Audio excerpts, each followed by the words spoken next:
Hi, I'm Julie Weber of Liberate Ministries, and today's topic is called American Grief. You know, a while back, my husband and I had the opportunity to visit Israel.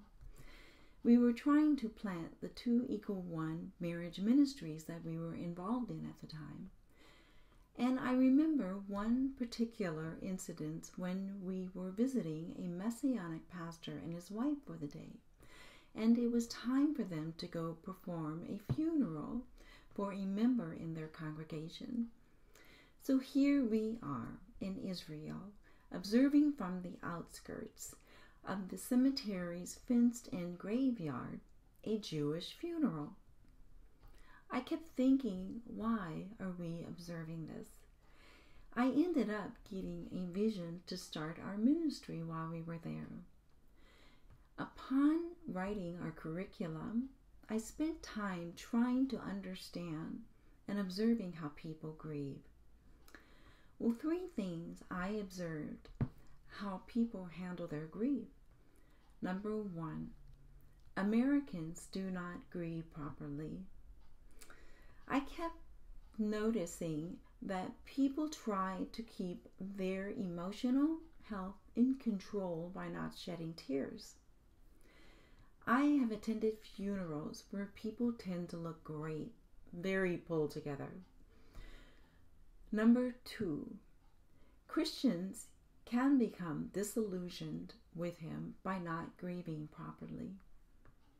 The idea of not outwardly showing emotional grief during their time of loss. Both of these statements, I'll see you in heaven, or they're in a better place, could be more detrimental emotionally, almost a form of denying the loss. Being in denial and not grieving properly over time can make you angry with God. It is better to deal with loss up front rather than later in life. All throughout the Bible, people died horrific, sudden, traumatic deaths. And the Jewish people have a long history of mourning their losses. Number three, all cultures across the world have their different way of handling death after life. In diverse societies, different attitudes and behaviors around death were formed through religious beliefs, family traditions, economy, education, and the political system. Since Jesus is Jewish, I decided to study his Jewish heritage and understanding loss. While cited from my Lady Liberty workbook on pages 77 and 78, this is my Lady Liberty workbook, and I'm going to read from pages 77 and 78.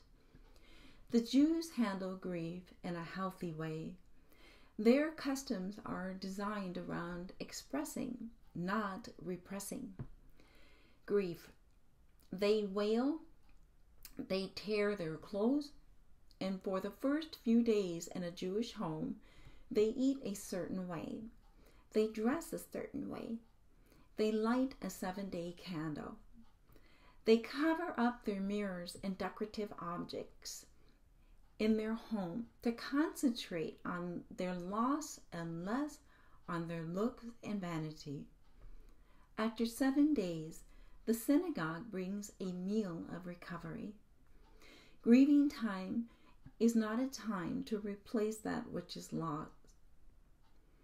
After a period of no less than 30 days and no more than 1 year, the mourning period ends.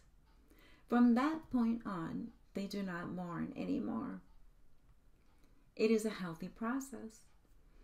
The Jewish community thanks the Lord after the mourning period ends, and in celebration by lighting a candle and thanking God.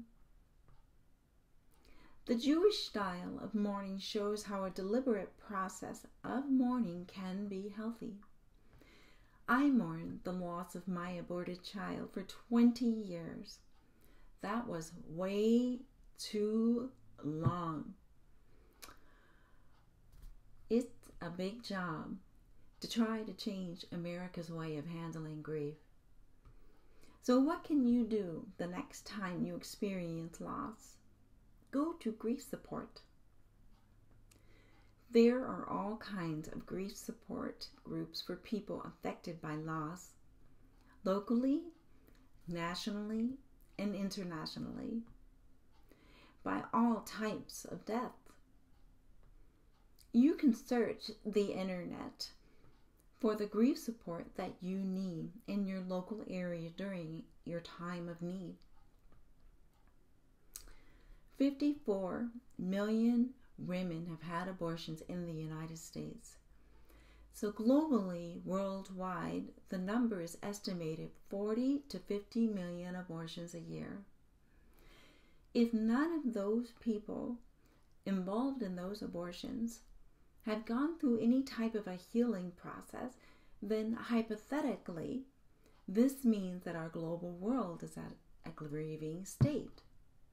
So technically, this becomes a global issue. You can find the website information for the statistics attached to this video.